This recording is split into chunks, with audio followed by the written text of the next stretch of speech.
Hey, Wacko Bob here, and it's good to be here. I'm doing this little special here to do a little to do something for the sake of a little research here. Because I've done all the research I possibly can. I listen to people who did their own research and did as much of the research as I can over the group Kiss. And And my big thing I gotta say is, a lot of people are people are the critics, and a lot of people, really including myself, really love to compare the 70s makeup years of Kiss to the 80s Kiss. And a lot of people talk about the original lineup, which recently got inducted into the Hall of Fame, and other people in the lineup, and they were more specific about the original lineup of Kiss. There's a lot to be said about this group, but my thing mainly focuses on Eric Carr, because when Kiss was doing their reunion tour, they basically did another album, Psycho Circus, and really took off. Once again, just being the original lineup in makeup. They also wound up in the end, that tour also wound up being their farewell tour as well. But it really wasn't their farewell tour, as we learned. Kiss basically, like I like to say, basically became their own tribute act, using the Peter Criss makeup and the Ace Frehley makeup on two different people. And I've listened to a lot of people. I've listened to interviews with the original members of Kiss. I even listened to interviews that happened with Mark St. John, God rest his soul, even Eric Carr, that were done back in the 80s. And I even listened to some of the current band members as well, too, and Bruce Kulick. And I gotta say, with what I've seen with different shows that have talked about this, and really the research that was done, even by some of the best and harshest critics of Kiss, a lot of people make points here about Kiss. But the biggest point I gotta make is of Eric Carr. Eric Carr gets to be real big in the debate because he joined Kiss at the height of Kiss's made the years highest, the height of their years in makeup. When Peter Criss was pretty much done, you pretty much saw Eric Carr come in, and of course, a lot of the songs that you got to hear off of Unmasked. There are some videos that were done. Some people say those videos were done years later after Kiss got back. Yeah, it doesn't matter. And they had Eric Carr actually in that one. I heard Peter Criss. Eric Carr later on joined them when it came time for the tour of that one. Then, of course, there was another album done, with another two albums done with Eric Carr and Ace Frehley. I'm not going to get heavily into detail about this part of it. With where Ace Frehley goes, where he was, where he wasn't. But there was a 3 to 3.5 year period where that second lineup was still doing just as good as the original lineup, and in some cases better musically. I think they definitely sounded better in concert than they did with Peter Criss in the group. However, I'm going to try to go into detail here because the debate goes, was Eric Carr just as important a member of Kiss as the original members? He got to come in at the height of the makeup years, and really there was starting to get to be a fall in the makeup years, and Kiss nearly was getting ready to hit rock bottom, really, with Lick It Up. And, of course, Eric Carr was a part of that. But we also got to see the rise of Kiss, too, where people debated the 80s metal scene with Kiss. And a lot of people said, oh, well, Paul Stanley, that group was all about Paul Stanley. And to an extent, they're right, because that definitely was not Gene Simmons' thing. You know, he was used to being the demon in the makeup. He really didn't have a presence. To an extent, they're right. I think Gene Simmons really didn't start to show himself to be Gene Simmons until really you got into the two new songs they did on Smashes and Thrashes, and of course Hot in the Shade. That's where we really did see it with Kiss. My thing though is that fifth lineup of Kiss when Bruce Kulick came in, to me became the tight group that you needed to see. After the makeup years. You know, I didn't think that, you know, they were trying to get there with Mark St. John. St. John didn't last that long. St. John really wasn't the best for him. But Bruce Kulick came in. And again, I think that point when Bruce joined the group, you got to see probably to me the only lineup of Kiss that really meant something after makeup. I'm not trying to disrespect Eric Singer joined the group, but he was there for a short time. Then the reunion happened. And then, of course, now he's back in the makeup, and I don't think Eric Singer is that happy to be in the Peter Criss makeup. Tom Thayer, who cares? No one knows who Tom Thayer is until he joined Kiss. Who cares? But the question is, was Eric Carr just as important a member of Kiss as Gene and Paul and Peter Criss and Ace were? I think he was. And there's a big debate that goes on.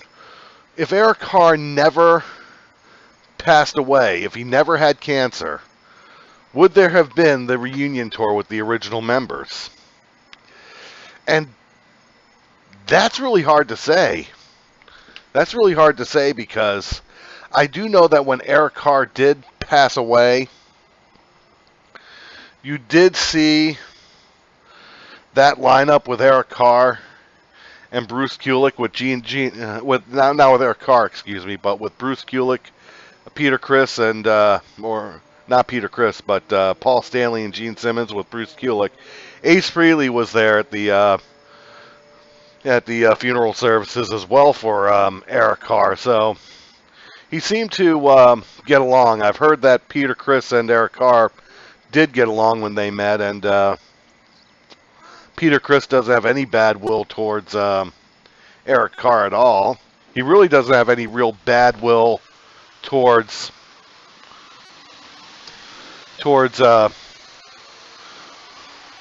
he really doesn't have any bad will towards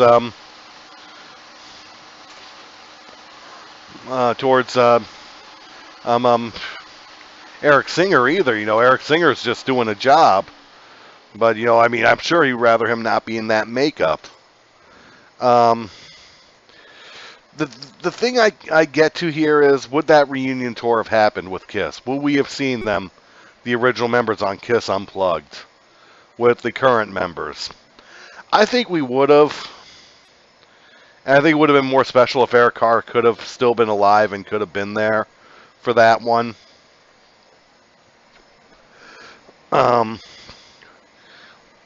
I, however, you know, really debate whether the reunion tour with Kiss and makeup would have really gone on.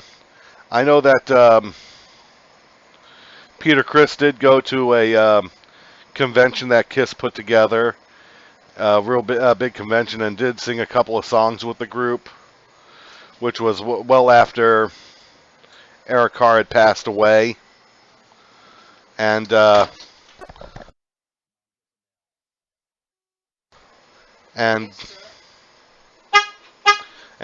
you just heard my car horn there. And my thing is, is just, how would that have happened? How would that have happened? Would Kiss have done? I think Kiss, a reunion tour, and I'm going to say this, I think it was bound to happen. I think it was bound to happen with the original members to one extent. To another extent, I think there would have been a reunion tour, but it would have just simply been a reunion tour with makeup, and you would have just seen Ace Frehley return there, and you would just would have seen Eric Carr in the Fox makeup. Especially when you see what happened after they did their reunion tour, put out a new album, and then did the tour for that album, which was also going to be their farewell tour. And we of course saw that Peter Criss once again did not complete that tour. And what they do, they brought Eric Singer back in. He wore the Kiss makeup, and I found out about that through someone who I met who saw me with my Kiss T-shirt on, at a Checkers drive-through, and he and I talked. He said musically, he told me he went to different states to see different Kiss shows for that, and he saw that Eric Singer was back in the group, and he sounded better musically, and to an extent I can believe that, because Eric Carr was never a rock drummer. He never really was. I think, I think by the time he got older, you're seeing a Peter Criss in his 50s. He really just didn't have that magic on the drums, where Eric Carr still did when he passed away. Right before he passed away, he did do God Gave Rock and Roll to You. And even did the video. I mean, you can't deny Eric Carr's heart. And I just think they just would have put Eric Carr back in the Fox makeup. I think they loved Eric Carr just as much as they loved Peter Criss. I just think to get it right, it would have just simply happened with Eric Carr. Psycho Circus, to an extent, I believe, could have just simply happened with Eric Carr. So there is that. It would have been more special having Peter Criss in the group, yes. But I remember the debate that went on when they're getting ready to do that final tour, and they were doing it, and they were putting out a big Kiss-tory book, and a magazine was doing a big tribute to Kiss. And after debating, they did say that Eric Carr was just as an important member of Kiss as the original members, especially for his longevity in the group. To be there during the makeup years, I mean, you got to remember, he spent 12 years in Kiss. I mean, so there is a point to where I really look at that. I also look at Kiss too, and we got to see Kiss, and to me,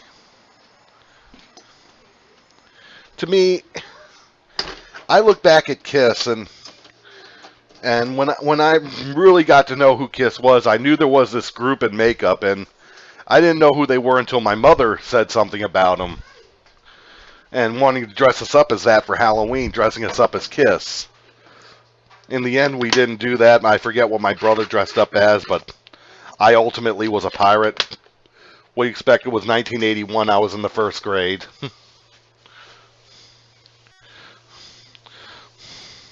So that was my first discovery of Kiss.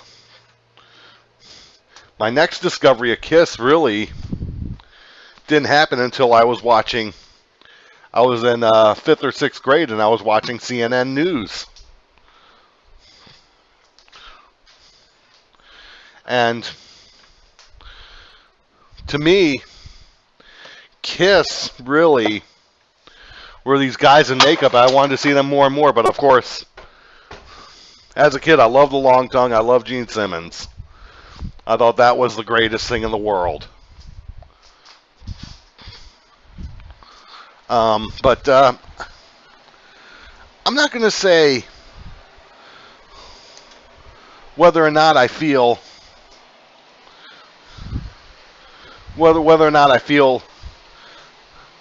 Eric Carr was more important than Peter Criss, or Peter Criss was more important than Eric Carr. I'm just really comparing the two.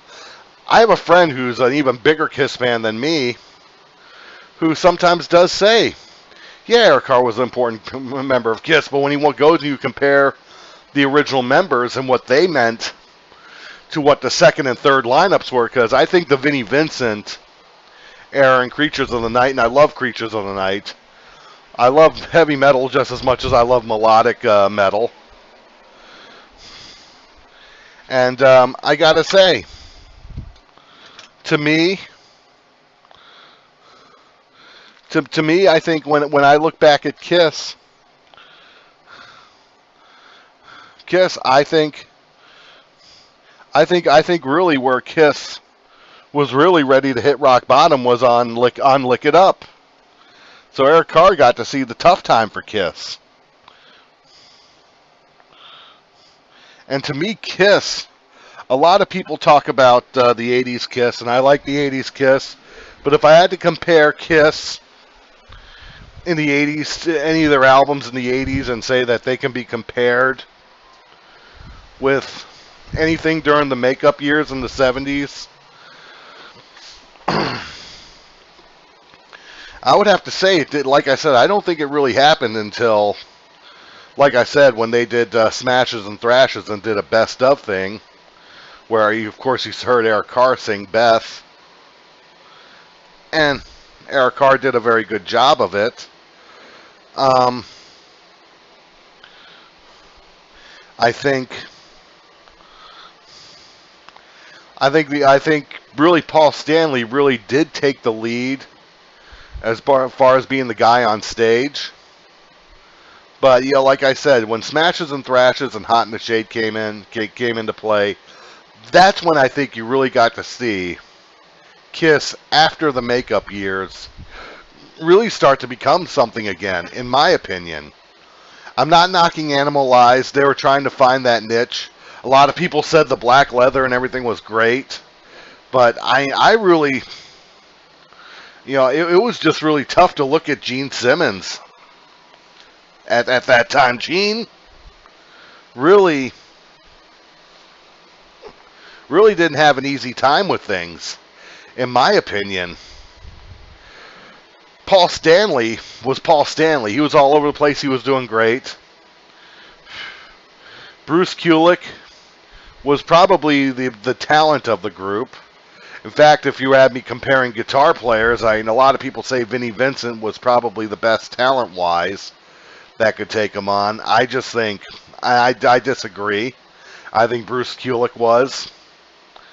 I'm not knocking Vinnie Vincent. I think Vinnie Vincent's great on the guitar.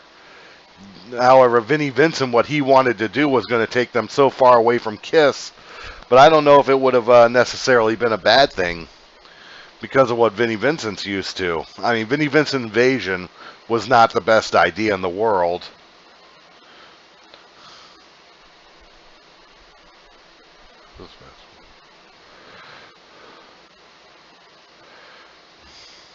So, it was just my opinion. I don't know.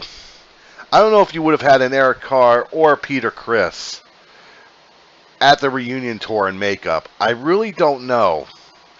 Like I said, a major part of me says Eric Carr would have been there because it would have been easier to get along with him. But I think another thing would have been just to simply, I think more people would have been pushing for the original members one more time in makeup. And you would have gone as far as maybe a reunion tour. I don't know if you would have had Peter Criss staying there for Psycho Circus to write that album. I think they would have done something, even if they had to simply bring Eric Carr onto the stage and had 2 drum sets if they had to. I don't know. I've seen the Kiss performance from Tiger Stadium. Of course, the main song most people talk about on that one is the song Shout It Out Loud, because that's the one that a lot of them do the video for. But 1996 was great. Let's just face it. 1996 was great. I loved the fact that Kiss was back together. They did do the second album that featured Bruce Kulick and Eric Singer on it. At the same time, they were putting out. They're getting ready to put out Psycho Circus. But really, I just think if anyone persevered with Kiss better at any point than an original member. It was Eric Carr. I think it makes sense. I think there's a lot to be said there. So I just, I can't deny it. I can't deny it. So and I'm not going to deny it. So that's my thought there on that one. I think Kiss really could have done more with. I think they could have done more with Eric Carr than they would have with Peter Criss. And I know that's going to be a lot harder for a lot of people that are more diehard than me. I know my friend Derek would probably disagree with me, although he did speculate as to whether or not they would have done it with Peter Criss. I just remember Kiss Unplugged had its magic to it when you got to see current members and the original members together. And like I said, it was great. It was beautiful. I enjoyed it. But I gotta say that Eric Carr will probably be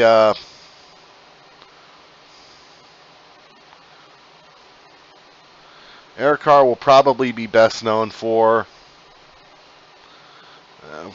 being the guy who replaced Peter Criss, but I also think Eric Carr also brought in his own magic to the table as well too. So I look at it. If you were to put the best members of Kiss together, it would have been Gene Simmons, Paul Stanley, Ace Frehley, Peter Criss, Eric Carr, and Bruce Kulick. That's the way I've always been about Kiss. Kulick was the only one after makeup to me that really came into the group, that really had the group meaning something when you got down to it. Asylum, Animalized, and I'm not knocking those albums at all. Crazy Nights had a couple of good songs. On it. But I think that's really where we really started to see something different come out of Gene Simmons, and he was able to do some of the things he did in makeup, but really put together something to really make something happen with Gene Simmons after makeup. I think it started to happen on Crazy Nights. The two songs, of course, that they did on Hot in the Shade, it started to show more. But like I said, Hot in the Shade was really where we really got to see Gene Simmons be Gene Simmons after makeup. Of course, Revenge. That's when you got to see Gene Simmons the way people wanted to see him. After makeup. And you really got to see it when they went back to the leather and whatnot on Revenge with the first album with Eric Singer. That Gene was back to that Gene that you knew. If he could have been that way 7-8 years earlier, that would have been great too. But it was tough. But the one who carried the group, you got to admit, was Paul Stanley. I mean, it was just that way. I think Paul Stanley and Eric Carr, they were the two that looked like they were having the most fun out there. Gene Simmons was busy looking for his spot as far as his personality after makeup. Bruce Kulick was more the musician. It took him a while to become more the entertainer, and I don't think he ever really got there as far as the other three did. Still some good stuff out of Bruce Kulick musically. But But I mean, at that time, I think when you started to see some of the things going on, I just think Eric Carr and Paul Stanley looked like they were having the most fun out there. And I think that's partly the reason why you saw the change in image back to more the leather when Eric Singer came into the group after Eric Carr passed away, because something had to happen. However, I will say this. It's hard for me to say. Part of me says yes, another part of me says no. What do you guys think out there on YouTube? Let me know. Let me know what you feel with this one. I just think, and I'm going to say this, I kind of think it would have started with Peter Criss, but it ultimately ended with Eric Carr, and that would have been it. I think they would have tried Peter Criss, bring him back for the sake of the album of Psycho Circus, but I think Psycho Circus would have probably been better more with an Eric Carr than Peter Criss. So I mean, I'm just saying. There, but I do admit there was a magic that happened with that 4 original members. That's very hard to beat, and I think that was proven at the Hall of Fame inductions. So that's what I'll say. That's what I'll say on that one. And eventually I'll have to bring a guest on to do a show on this one to really talk about Kiss. Would they have done the reunion tour with Peter Criss or with Eric Carr if Eric Carr never had cancer and was still alive? All right, with that being said, that's my story. I'm sticking to it. I can't say any more. I am I'm a Kiss fan through and through. I like the makeup years. I liked everything that I heard all the way, with the exception, really, I kind of take a little bit of an exception to Lick It Up. But Lick It Up still had their songs. But that's best I could tell you.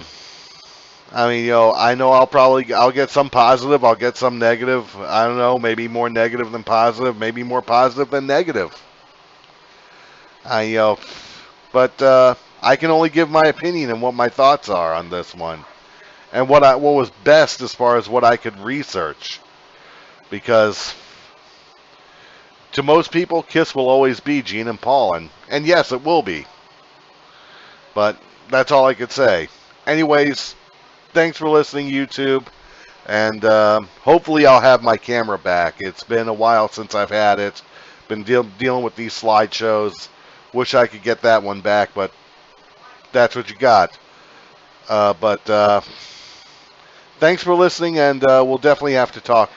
We'll definitely have to maybe even do a part 2 to this one if anyone who's listening motivates me to do this one. So thanks a lot. Don't forget to check out my radio network and my radio show. We're not on Blog Talk Radio anymore. We have moved to Mixlr. And my show, Wacko in the Morning, can be heard every Monday through Fridays from 8 a.m. to 10 a.m. Every Monday through Fridays in the morning Eastern Standard Time. Tuesdays and Fridays we do 3 hours and go till 11. But it's all good. Hopefully everyone's having a good time. I'm hoping that more people will talk more where this one goes. And by the way, to those people who listen to me, thank you for giving me a bye where my commentary on Bill Cosby went. I really did mail that one in very badly. And thanks for giving me the pass on that one, because I deserve to be hit for that one. Anyways, thank you very much.